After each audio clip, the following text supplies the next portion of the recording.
Assalamualaikum warahmatullahi wabarakatuh. Saya Nur Afifa, NIM T 2019-1061. Pada kesempatan kali ini saya akan melanjutkan pembahasan bab 3 mengenai tinjauan tentang bimbingan konseling dan bimbingan konseling Islam di sekolah atau madrasah. Nah, di materi bab 3 ini ada dua sub pokok bahasan. Yang pertama itu konsep dasar bimbingan dan konseling. Kemudian yang kedua itu tentang bimbingan dan konseling Islam. Nah, pembahasan yang pertama yaitu konsep dasar bimbingan dan konseling. Nah, di sini itu akan menjelaskan tentang apa sih itu bimbingan, apa sih itu konseling, kemudian apa tujuan bimbingan dan konseling, apa fungsi tujuan bimbingan dan konseling, prinsip-prinsip, asas, dan lain sebagainya. Nah, kemudian yang pertama itu pengertian bimbingan. Nah, bimbingan itu adalah suatu proses pemberian bantuan yang diberikan oleh seseorang yang mempunyai keahlian konselor atau guru pembimbing dalam memberikan pilihan-pilihan secara bijaksana dan menyesuaikan diri dan mengadakan penyelesaian diri dan kemanfaatan sosial. Kemudian pengertian konseling. Nah, proses konseling ini adalah wawancara tatap muka yang di situ itu ada hubungan keterkaitan antara seorang konselor, orang yang memberikan bantuan terhadap klien yang menerima bantuan. Nah, di situ itu membahas tentang berkenaan dengan masalah pribadi klien. Kemudian, apa sih tujuan dari bimbingan dan konseling ini? Nah, di sini itu ada tujuan umum dan tujuan khusus. Tujuan umum ini biasanya tujuan utama. Jadi, tujuan utama dari penyelenggaraan bimbingan dan konseling itu adalah tercapainya tingkat perkembangan yang optimal dari setiap peserta didik atau individu sesuai dengan tingkat kemampuannya dan bisa memahami terhadap lingkungannya di sekitar. Kemudian secara khusus bimbingan dan konseling ini adalah untuk membantu peserta didik dalam mencapai tujuan-tujuan perkembangannya yang meliputi aspek pribadi sosial, belajar atau akademik, dan karir. Kemudian tujuan bimbingan dan konseling terkait aspek pribadi sosial individu itu banyak sekali. Salah satunya itu adalah yang pertama, memiliki komitmen yang kuat dalam mengamalkan nilai keimanan dan ketakwaan kepada Tuhan Yang Maha Esa, baik dalam keluarga, kemudian sekolah, dan masyarakat.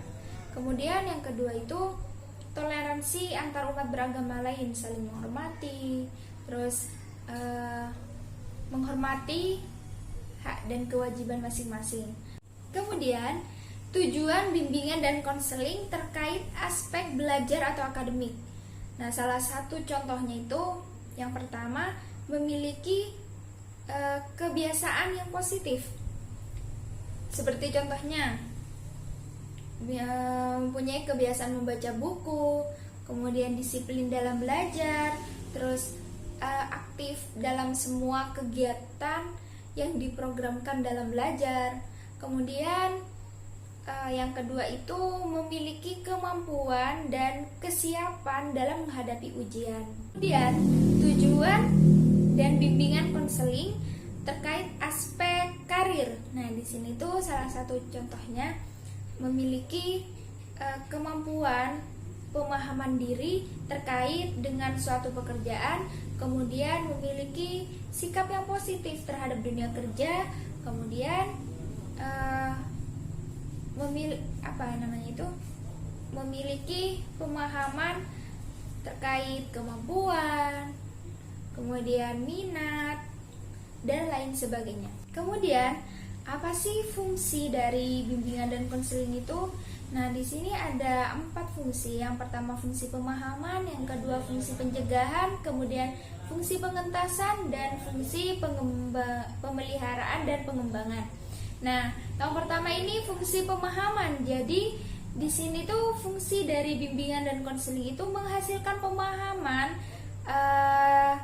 oleh pihak-pihak tertentu sesuai dengan pengembangan peserta didik. Jadi sebelum konselor itu melayani klien itu ada baiknya dan perlu itu konselor mengetahui terkait latar belakang klien, terus kelebihan klien, kelemahan klien, dan kondisi lingkungannya. Itu sangat perlu. Dan fungsi yang kedua itu adalah fungsi pencegahan. Jadi hal-hal yang perlu diperhatikan dan dilakukan oleh seorang konselor itu yang pertama diantaranya itu mendorong perbaikan lingkungan yang berpengaruh berdampak negatif terhadap individu itu. Kemudian mendorong perbaikan itu kondisi dari klien pribadi. Kemudian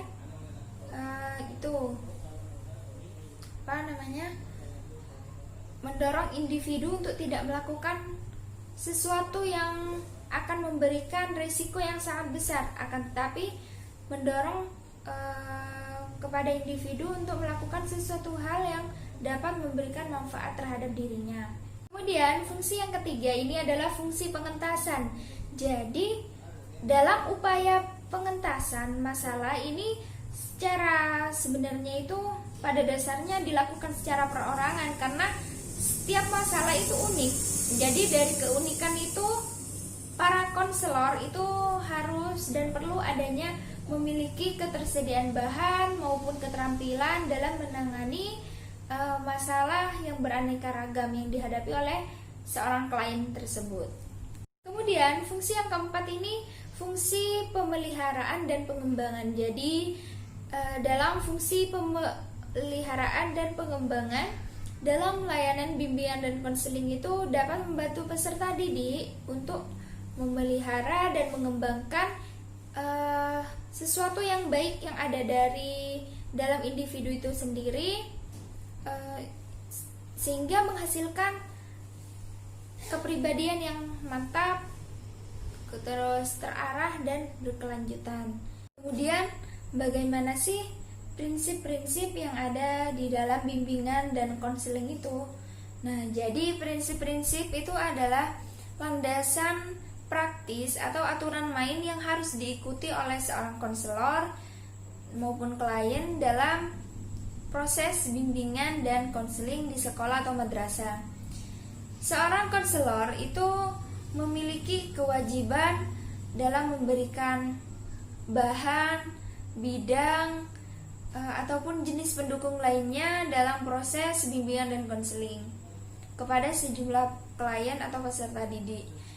Kemudian jika ada seorang klien yang belum paham, terus belum tahu apa, mengapa, bagaimana aturan main dalam bimbingan dan konseling itu seorang konselor itu memiliki kewajiban dalam memberikan sebuah informasi terkait prinsip-prinsip dalam bimbingan dan konseling itu. Kemudian apa saja sih asas-asas yang ada di dalam bimbingan dan konseling? Nah, menurut Kamus Besar Bahasa Indonesia (KBBI) yang mengartikan bahwa asas itu adalah hukum dasar.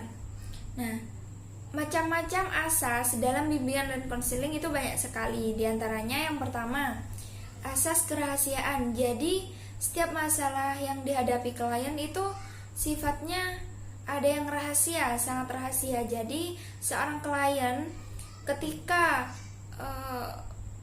konsul kepada konselor itu klien itu merasa apapun yang diceritakan, apapun yang disampaikan klien kepada konselor itu tidak akan diceritakan oleh ke orang lain gitu.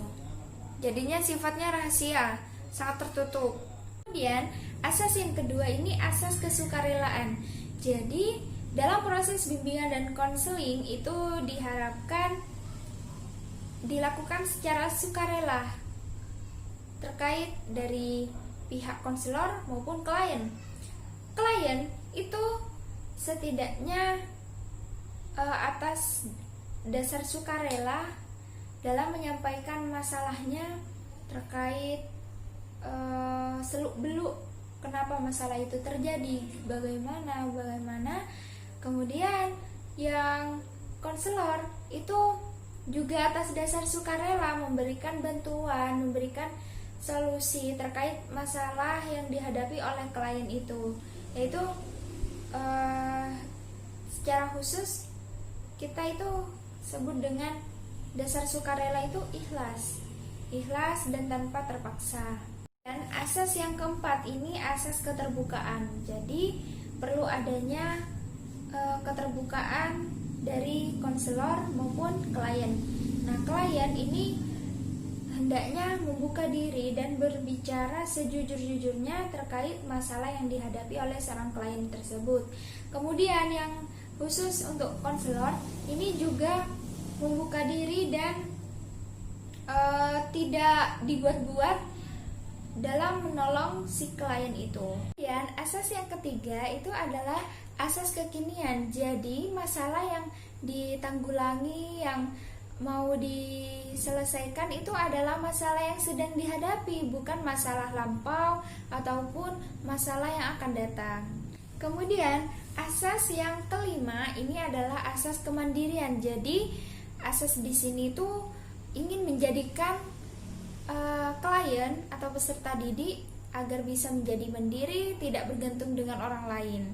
Dan asas yang keenam ini adalah asas kegiatan. Jadi suatu proses bimbingan dan konseling ini tidak akan memberikan hasil jikalau klien tersebut itu yang menghadapi masalah tidak melakukan suatu kegiatan untuk menyelesaikan permasalahannya. Kemudian asas yang ketujuh ini asas kedinamisan. Jadi asas di sini tuh ingin menciptakan peserta didik yang selalu dinamis, terus maju, berubah dan berkembang, dalam artian tidak monoton, tidak statis gitu.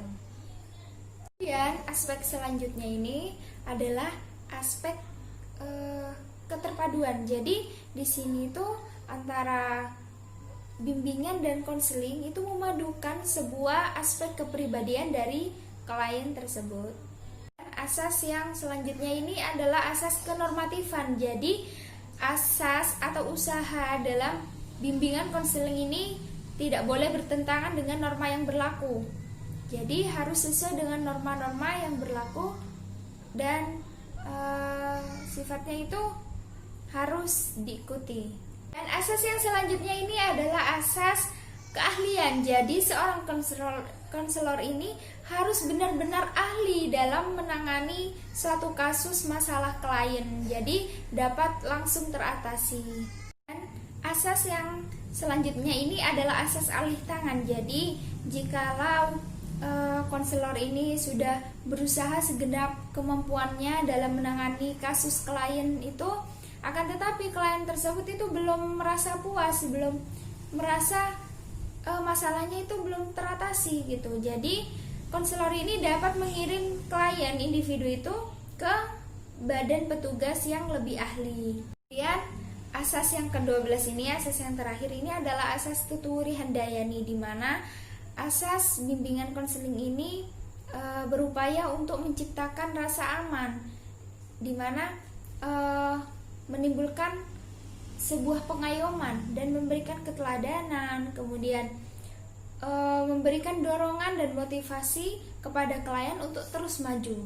Kemudian pembahasan yang kedua ini adalah pembahasan mengenai bimbingan dan konseling Islam. Nah, apa sih definisi atau apa sih pengertian dari bimbingan dan konseling Islam? Nah, jadi bimbingan dan konseling Islam itu adalah proses pemberian bantuan kepada individu agar mampu dan memiliki kesadaran akan sebagai makhluk ciptaan Allah Subhanahu wa taala, sehingga dengan bimbingan tersebut bisa memberikan rasa lebih kepada klien agar untuk selalu beribadah kepada Allah Subhanahu wa taala demi mencapai kebahagiaan dunia dan akhirat. Kemudian setelah kita mengetahui apa itu bimbingan dan konseling Islam, nah selanjutnya bimbingan konseling Islam ini juga mempunyai tujuan dan manfaat.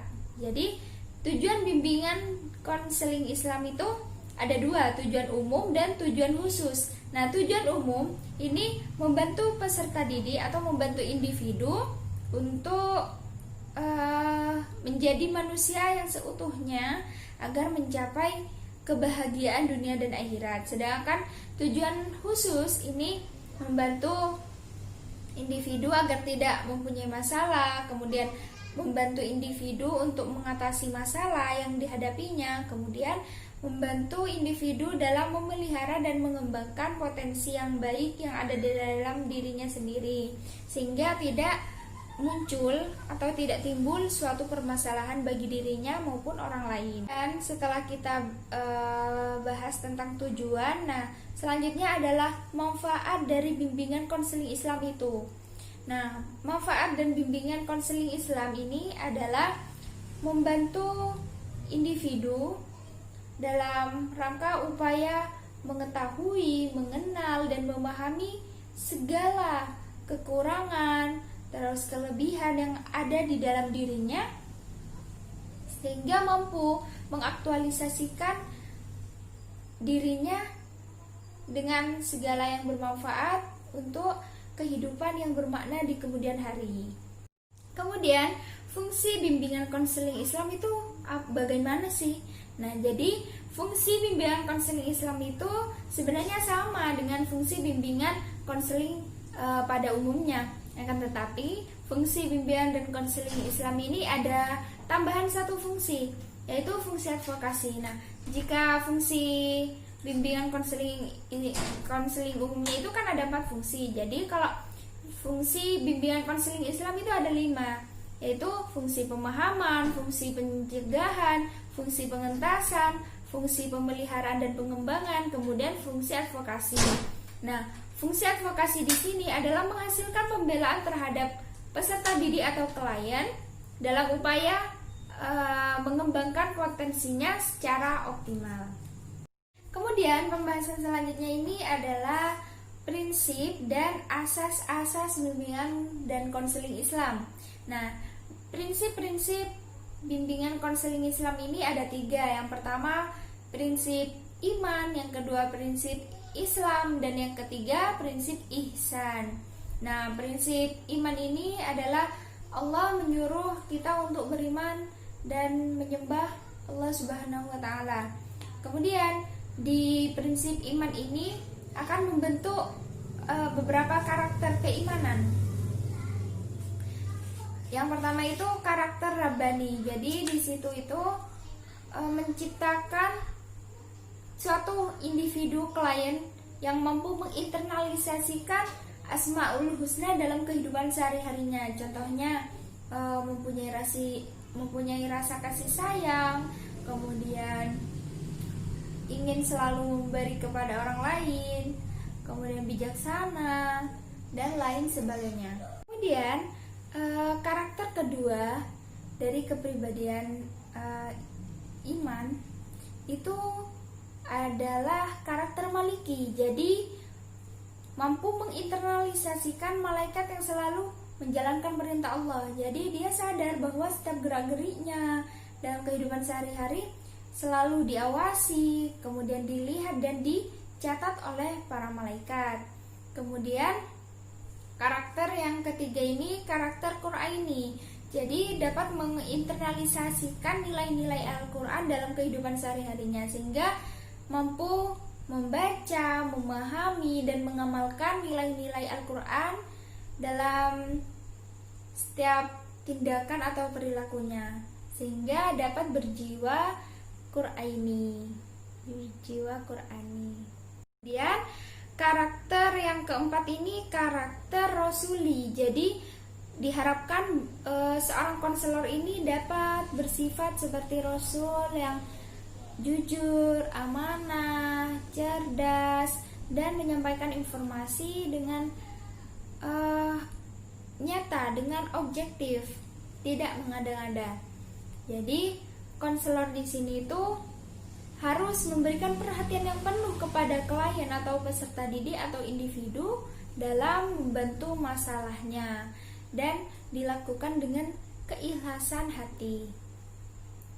Kemudian karakter yang terakhir ini karakter hari akhir, yaitu mementingkan dan melihat masa depan gitu. Jadi seorang konselor ini selalu mengadakan namanya bimbingan konseling secara bertahap, secara kontinu. Jadi terus berlanjut dan dapat dievaluasi gitu untuk mencapai kelancaran untuk masa depan. Yang kedua ini adalah prinsip Islam. Nah, jadi prinsip Islam di sini itu ada 5 karakter. Karakter yang pertama itu karakter syahadatain. Jadi dengan syahadatain konselor itu bisa memberikan keyakinan dan membangun suatu proses bimbingan dan konseling secara secara lancar gitu. Karena dengan syahadatain ini mampu menciptakan suasana yang optimis, kemudian memberikan dorongan atau motivasi kepada klien. Dan karena apa? Karena karakter ini membulatkan tekad hanya untuk bersujud dan menyembah kepada Allah Subhanahu wa taala. Karakter yang kedua dari prinsip Islam ini adalah karakter musolli. Karakter ini terwujud karena kemampuan untuk berkomunikasi dengan Allah Subhanahu wa taala dan manusia. Nah, komunikasi ilahi ini ditandai dengan takbir, kemudian komunikasi insania ini ditandai dengan salam. Karakter yang ketiga ini karakter soimi. Jadi di sini ini karakter yang mampu mengendalikan hawa nafsu. Jadi seorang konselor ini harus mampu mengendalikan emosinya saat memberikan bimbingan dan konseling kepada klien. Karakter yang selanjutnya ini adalah karakter muzaki. Jadi karakter ini memberikan pengorbanan yang tulus dalam memberikan bimbingan dan konseling. Di sini tuh konsep dari pengorbanan yang tulus ini adalah berupa waktu maupun tenaga. Dari situ muncul rasa empati, terus rasa kepercayaan dan keterbukaan dari antara konselor dan klien. Kemudian karakter yang kelima ini karakter haji. Jadi melalui karakter ini konselor itu akan mampu membangun ketangguhan pribadi dan sosial. Kemudian karakter ini mampu menggunakan waktu bahkan nyawa demi untuk memenuhi panggilan Allah Subhanahu wa taala. Kemudian prinsip yang ketiga ini adalah prinsip ihsan. Nah, ihsan itu kan baik. Jadi ini merupakan langkah awal untuk memperbaiki kualitas kepribadian seorang individu. Dengan prinsip ini mereka merasa dirinya itu diawasi oleh Allah Subhanahu wa taala. Kemudian prinsip ihsan ini berkenaan dengan hablum minallah maupun hablum minannas dalam layanan bimbingan konseling antara individu maupun kelompok. Kemudian asas-asas bimbingan dan konseling Islam. Nah, di sini itu landasan atau fondasi dasar pijakannya itu mengacu pada Al-Quran dan Sunnah Rasulullah SAW dalam penyelenggaraan bimbingan dan konseling Islam. Kemudian untuk asas-asas bimbingan konseling Islam ini banyak sekali. Di antaranya itu asas ketauhidan, terus asas amalia, asas profesional, asas akhlakul karimah, dan asas kerahasiaan. Mungkin sampai di sini dulu penjelasan bab 3 tentang tinjauan bimbingan konseling dan bimbingan konseling Islam. Sekian dari saya, semoga apa yang saya sampaikan dapat bermanfaat untuk kita semua. Wassalamualaikum warahmatullahi wabarakatuh.